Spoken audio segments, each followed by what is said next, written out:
Hey guys, my name is Pansy. In this video, we're talking to our boy Blue about the skill systems in Elyon. He's going to give us a solid overview about the various things you have to keep in mind. This video is part 2 of 4. Make sure you check out the other ones. The links will be in the description down below. Before we begin, make sure you check out BDO Bloo on Twitch and YouTube. The links will be in the description down below. He has a lot of excellent content and is making a bunch of guides for Elyon to bring us up to pace before the release, so make sure you check him out. Also guys, I'm doing a giveaway for Elyon closed beta keys. If you want to enter, go down to the comment section down below, type hashtag Elyon and leave me your Discord info. 2 lucky winners are going to be selected on May 3rd. Yeah, this game reminds me of BDO in terms of the action combat of like having different CCs and having different ways to not get CC'd. Yeah. But it also has the kind of WoW type CC break or trinket. Yeah. In this game, it's a cooldown, but there's different ways. Like for example, there is a special rune system that allows you to get a second CC break. Okay. Dragon's Nest also did something like that. They had like CC breaks built into some skills, and then it goes into a cooldown if you use it. I don't really remember exactly how it worked. It's been too long. All right, so this is my assassin, the skills. So this is what I was going to explain was that, so you have like 24 different skills, right? Nice. But among those 24 skills, you have these what are called artifacts that are basically different variations of a skill and change the way it works, right? So for example, that's a lot of variations. Like, does every skill have that kind of, yes, diversity? Reminds me of WildStar. And what's kind of cool is like, so it can completely change the way the skill works as well. Nice. Like for example, this is just your basic melee attack, right? Mm-hmm. But you can change it like here to where now when you hit, it does this thing to where it throws it out to a distance. So you don't even have to be next to the person to you. Every time you use it, it has like a distance, like a range attack on it. Right.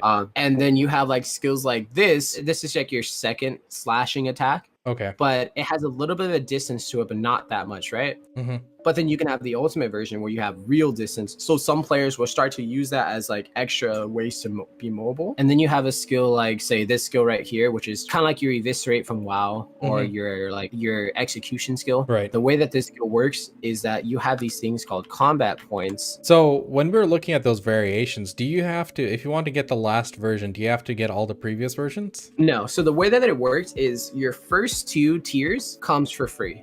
Okay. As you level, as you do your stuff, you get it for free. Okay. After that, the third one gets you can buy the third one via a vendor, or just as you go through some of the quests, there's quests to unlock the third one. Okay. And then the fourth one comes from a couple different ways. They are world boss drops, or sorry, like field boss drops. So if you think of BDO, think of like, I guess in BDO it would be considered the world bosses like Nuver, Kudum, how they all spawn in certain areas and they have a certain spawn time. Yeah. And in this game, it's kind of like that to where, so all of these like little red diamond looking icons are bosses. Right. The way that they work is they spawn every 30 minutes after they're killed. But they're spawned in like this petrified state. And in order to summon it so you can start to attack it, you need to use certain boss scrolls. So I have 40 of these ones because you get them just from grinding in different areas or in the area where the boss is. And so you have to go to the stone or statue, you activate it, and it'll like allow you to start killing the boss. Right. So some guilds will control, like they'll keep an eye on when it dies, and they'll have like a Discord channel full of like, okay, X boss died at this time. So you know to come back 30 minutes later. Right. And you'll have like trains of like bosses that run all day because they have the timer on it. So they'll go do this boss, then go down here, and then go all the way around. And by the time they're done, this boss is going to spawn again. So they go back up. Is it personal loot? So yes, it used to be the top 3 damage parties, which in my opinion was great because you can have up to 15 players that would get loot. Yeah. But now it is just 3 random players overall. Yeah. So you can imagine 60 people doing these and only 3 people get loot. It's also though the person who summons it is guaranteed a special loot just for summoning it. Okay. So now it's technically 3 to 4 people per, but still it's not. So that's why it's like if you're in a guild, it's good to keep an eye on those timers and like try to get them down, because if you know those, once you're done doing your dailies, your dungeons, whatever, and you just have downtime, you can just join a train and just boss if you don't know what else to do. Can you go back to your skill menu? I got a question on that. So if I wanted to get just the ultimate skill, I could just just go for the ultimate without the other two? The last version? Okay. So you got those because you wanted to. Could you tell us something about the skill points on top? How do you get those and stuff? Okay, so each skill variation costs skill points. That's what this number is here, right? Right. In order to get skill points, when you level up, you get some skill points after every couple levels or so, but it's not really where your main source comes from. They come from these things called runes. They are basically your crystals for the game. Gotcha. And your runes give you skill points for regular skills, but they also give you skill points for a whole other system called the rune system. Right. And with these, this rune system, what it does is it gives you other variations and like different bonus passives and bonus actives as well. So the red one is more for offensive stuff, right? So like this right here is every time I land a crit, I get bonus damage for 8 seconds, right? Right. And then here, this pretty much the second tier affects the first tier in some way or another. Okay. It's either it increases the duration or it increases the effectiveness of the skill. So instead of 8%, you know, it's now 12% bonus damage when I land a crit. Then you have like this here, I summons a lightning that does damage every time I crit, and it's like a half a second cooldown. Nice. There was a bug at the start of the game to where if you did the one that like right here is a back attack, you could summon it. If you did that with the second version of this here, which like you can allow for like AoE and stuff or lower the cooldown on it, you could basically proc, and because the lightning damage can crit, it could instantly proc another one. And so like people were like just doing one skill and like instantly 100-0 like dungeon bosses and stuff. It was broken. It only lasted like a few days. Okay, good thing they fixed it quick. Yeah, some people were actually lagging out of the game because of it. But yeah, and then you have like, so once you get 48 points of a specific color of your runes, you can get what's called like an ultimate version, or people will refer to it as 48 red, 48 orange, 48 yellow, etc. Okay. Regardless of if you have 48 red and purple, you're only allowed to have one of these. Okay, understood. Active at any time. And some of them are pretty crazy. Like this one here is basically for purple. This is really popular because this acts like a V from BDO. Except you just toggle it. It takes away some of your health, but nobody can attack you. Okay. And they actually buffed it to now it also ticks. Every time it ticks for health, it also does damage to up to 3 different people in the area. Or actually, I think it might be up to 5 people now. Yo, that's actually kind of pog. And this one here on the left, this one is popular in PvE. Nice. It's similar to the one on the right, but you don't go invuln, but you do more damage, and it like hits more mobs or something of that nature. It hits more people. So people in PvE will use this because one, it's extra damage while you're killing mobs, but also it helps you aggro mobs, because in this game, there is no aggro limit. So you can aggro like, you know, 10, 15, 20, 100 mobs. It's just more of like a distance thing. Like you can't go so far. So using this increases your trash loot by a decent amount. But yeah, so you have like the different ones, right? Orange, it revolves around CC. You either get bonuses for CC, like bonus damage or things of that nature, or you can proc like, you know, maybe the CC lasts longer, things of that nature. This right here is just like, it's an RNG thing to where when you land an attack, you can like have like a random mine that pops up on somebody. Right. And it'll knock them up and do damage. Good stuff. And the 48 orange here is really popular. Like you have one that pretty much procs to where it's like a shield around you, and if somebody attacks you while it happens, it's gonna stun them and do damage to them, and it lasts for like 2 seconds, and it's a 30-second cooldown. Then you have other ones like AoE, CC, and stuff like that. But just hearing about all this variations and things, like it's pretty pog. Like I like diversity, like in terms of builds and stuff, because I like testing out different unique builds and, you know, experimenting and stuff. Like in WoW, that was half the fun, like sitting at a target dummy, seeing how I can push my DPS higher and higher. Like this is pretty awesome. Can you like kill some stuff for us? Yeah, sure. I can go. I don't have what is currently like the meta PvE build right now. Don't worry, we just want to, the chat just wants to see some stuff die. BDO players, you know. Yeah.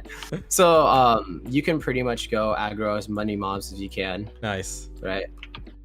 And once they're all aggroed, this is like a mark. So it does damage, and this is like an AoE like execution. It does more damage the lower the health is. Okay. I got CC'd by something. Cool. So it's very colorful. Yeah. That's kind of something I like about the game. Yeah. It's not super dull. Yeah. Unlike some other games, like, that can be pretty. Yeah, I do prefer it to be like unique, artsy versus a lot of particle effects. Like if I turn BDO's effects on, like it'll start blinding me at night. A lot of the stuff ends up being kind of based around the type of attacks you're doing. Yeah. So like the purple is like a shadow, mostly shadow attacks. Yeah. The blue ones, like right here, how this is blue, it's because it's a ice. That one has an ice effect on it to where it has a chance of freezing them. Right. Which actually, I just froze that guy. Yeah, sick. So like the purple again is a shadowy effect. My shurikens are just physical attacks. Nice. Then I have like a poison that I can do like an AoE poison, which is nice. Good stuff. I can actually change. I can show you some other builds too once this cooldown is up. Sure. But yeah, so it's kind of cool. There's a lot of variations. So we talked about the rune system, right? That can kind of change the way you play. Like if you want to have more defensive stats because you have trouble with survivability, blue is the way to go. It has like shields. It's all wraps around shields, you know? Right. Popular thing with green though, especially with assassin, is that when you first go into combat, you can gain a shield on 21. Yeah. It basically gives you your 12 version. So your 12 version, you have a chance of like dropping a shield that people can pick up. So if you guys played like Mystic and Tera, they can drop heals and stuff. It's like this. You can drop heals. You can drop bonus damage things. You can drop a shield, or you can drop some other things, right? So maybe some heals or some other things of that nature. But the 21 version is like when you go into combat, you gain whichever version that you can drop. So with Assassin, you know, you enter combat, right? Yeah. I get it.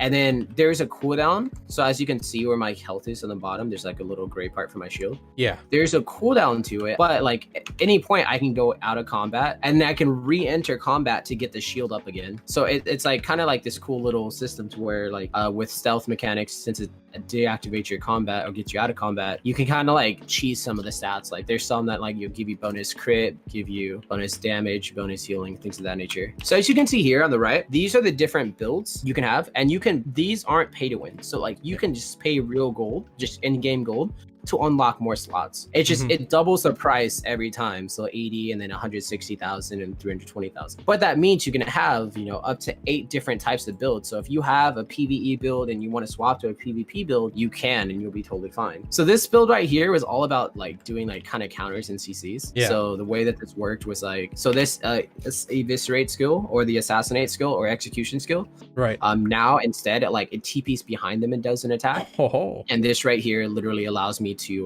TP to opponent as well behind them. Yo, the diversity is just insane. Like you're changing it up here, and then along with the rune builds, that's a lot of stuff. That's awesome. Yeah, so like this build right here is like completely different from the build that I had before. This one I have TPs behind, and this variation right here allows me to, whenever I evade an attack, it resets the cooldown on this, so I can do it again. And this skill alone, you'll see a lot of assassins either use this as initiation or something to that nature, because when you use it for 3 seconds, you get 30% crit chance. Yeah. So it increases your crit if you use it as initiation. And this right here is like a dashing opponent, and it staggers, and it also has a hit that can stun them as well. Yeah. And this is a skill that when you attack, it stuns them. It also gives you combat points, right? So the combat points that I was talking about, I can just hit this bomb. It stuns them, and it gives me these combat points that you see right in the middle, like these purple leaves that allow me to use my eviscerate. Nice. Yeah. And then you have like this skill, the skill that's on my right mouse button right here is like a counter skill. When someone attacks me, I counter, I CC them, and I attack from behind them. Nice. And, yeah. So like you can completely change the way your build works, right? So instead of this like range shuriken into like dashing in and trying to do damage and flurries of attacks, now I'm like this build that's just constantly just going in and out of stealth. I have like this right here is supposed to, it's like a defensive cloud that increases your evasion, but now it also allows me to go back into stealth, so I can go in and out of stealth, you know, and just try to like just CC them. Once you get the CC off, just use certain other attacks to try to do some damage. Quick question. And then when you're killing the mobs, I forgot to see, how are you looting the mobs? Is there any pets or something involved for that? Okay, so yes, that's a good question. We have pets. Pets in this game are nice, but they're not as crazy important as say BDO. Okay. When you kill mobs, everything, like the loot lasts for a good amount of time. Like I could be grinding for 30 minutes, and stuff that I killed like in the beginning are still there at the end of 30 minutes. Oh wow. So the way it works is you just, when you walk around it, near it, it'll pick it up, but then my pet can also pick it up too. Pets in this game have different skills. This pet has auto gathering, and it also lowers the time it takes to gather. So like some of the spots that I would grind will be like around like rocks and stuff. Yeah. So my pet can gather while I'm grinding, so I'm passively getting extra money.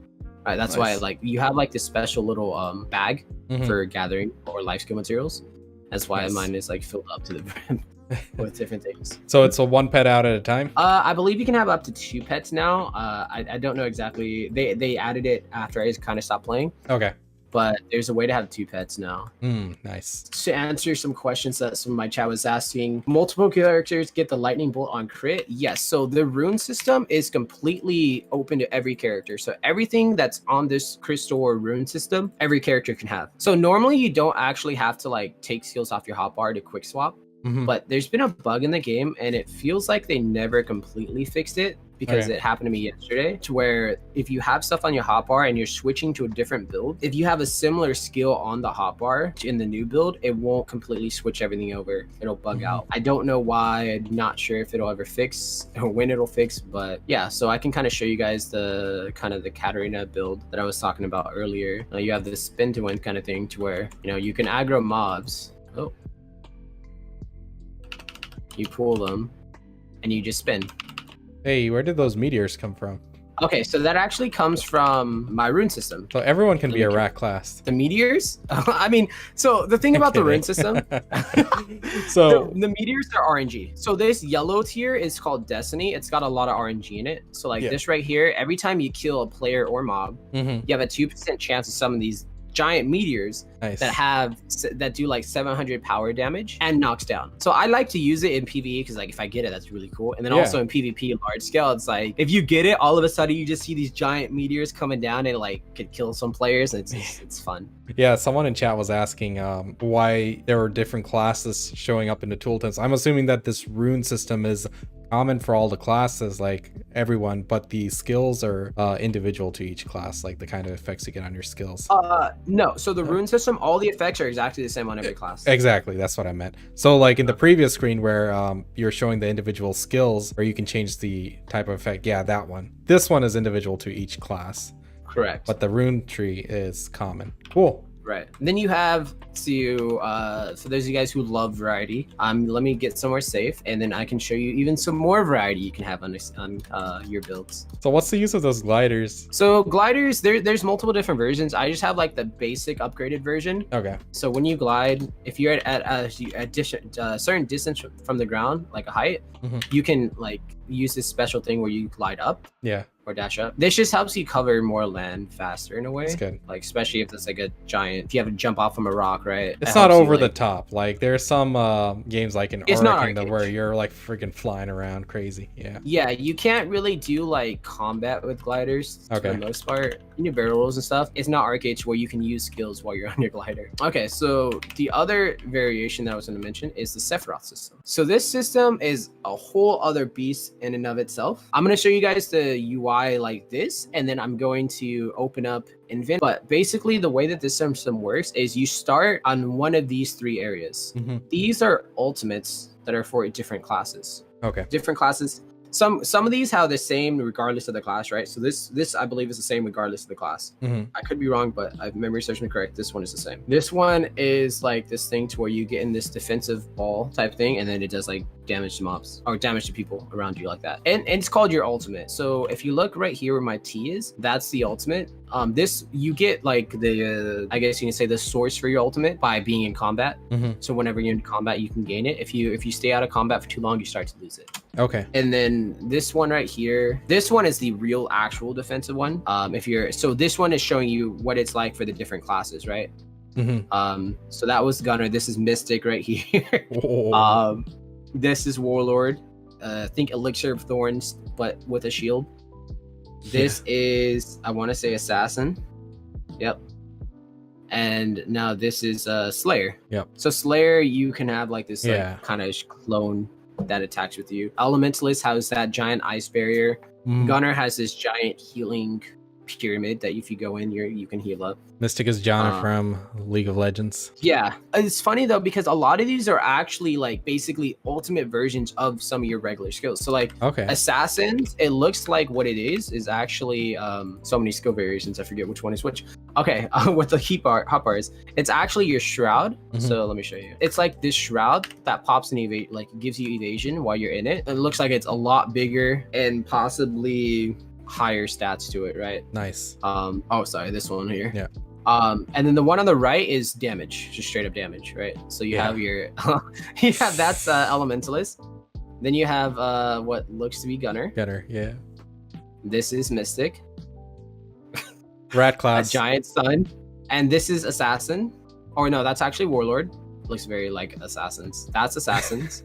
It's the same thing. What? Yeah. And this is slayers.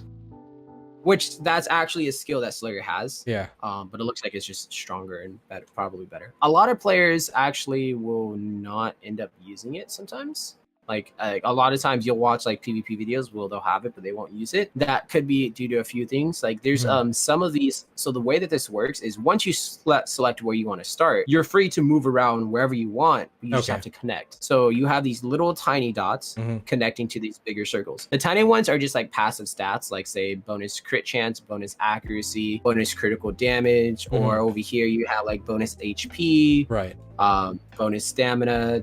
This one's really cool. You get bonus skill points, which is the other way to get skill points here. So you have like 3 different ways, like 2 main ways to get skill points via your runes and your Sephirot system. And then when you get to the big circles, these are like almost like actives, but I guess not, like more like passive actives. Like you can get buffs and stuff based off of certain things. Like when you use a skill that does like an armor destruction, so like breaks armor, right, which is like certain skills would do it. It gives you bonus damage. So can you get 2 ultimates through here? No. Okay. So you can only start with 1, and then you up here you have like another ultimate kind of thing as well. You can only get 1 of these as well. Okay. These you need to use these special stones, which I have like right here, which you can get through various dimensional portals, which I guess we'll just talk about next. We kind of talked about this right here. This is new. They added this to this new season to where you can also spend points choosing like certain passives or certain stuff from here as well. Okay. So you can choose 1 of these, right? And then you can choose up to 5 different ones of these, I believe. Nice. And you can level it up. These have like just different things. So this right here, when you dash, your dash is now also an attack that staggers. So there was a build with Mystic. You used all your like healing stuff, defensive stalling stuff, and you basically just killed players with dashing. All right. Sorry, I had to mention it. But yeah, so there's just another extra stuff you can spend your Sephirot points. Now, what I was going to talk about next is how to get Sephirot EXP. Right. In order to get each of these, you have to level up to get points to spend here. In order to do that, there are these things called dimensional portals. You go to dimensional portals. It's basically areas where you can kill mobs, and they give you Sephirot EXP. Now, the thing about them is you're never alone in these dimensional portals. They are technically it's an instance because you have to teleport to it, but it's open in the sense of anybody can be there in any faction. It is, you have your faction and the enemy faction. So if you want PvP, there's definitely PvP here. If you don't want PvP, there's certain ones that have like kind of like safer zones, so where it's like closer to your faction to respawn. So you don't have to worry about enemy factions coming against you as often. I will admit I've been the type of assassin to stealth and go right in front of the enemy base and then start fighting everyone there. It's a lot of fun. I can't lie. Can't blame you. But the thing about these are they're limited. So your progression for Sephirot is kind of limited. So if the ones on the left, this is you can only do this 1 hour a day. Okay. They're open up 24 hours a day, but you can only do 1 hour a day. The one on the right, where this like break is now this is 10 hours maximum a week that you can do. So you're limited on how much Sephirot or dimensional portals, how much time you can spend in dimensional portals. So you kind of have to be cautious with your time. Right. You know, as much as like I'll be honest, I didn't level my Sephirot incredibly high because I'd spent all my time in PvPing. Right. So you kind of got to be cautious though if you really want to like level your Sephirot, which can be really important. It was really important in season 1. Then you kind of got to like keep that in mind while you're in the dimensional portals. Gotcha. And again, though, like you can do this solo or you can do it with friends. This game, somebody was asking in the chat about how much of a group content versus solo content is. Almost everything you do in this game to either make money or progress, you can do solo or with friends. Actually, I'll be honest, one of the best ways to level up in the beginning is to be grinding with groups of players. You don't want to be in a party unless you guys are like, because like if you're in a party, it's split the EXP, right? So if that's the case, you want to be killing multiple like different packs. So like somebody will kill this pack on the right while somebody will kill the pack on the left. Right. If you're not in different parties, if you're like killing together, you don't want to be in the same party. You just don't want to be in a party but kill the same pack together. And then that way, as long as both you guys are doing enough damage to the mob, so not just one person is carrying, Right. then you guys will both get the full EXP of the mob.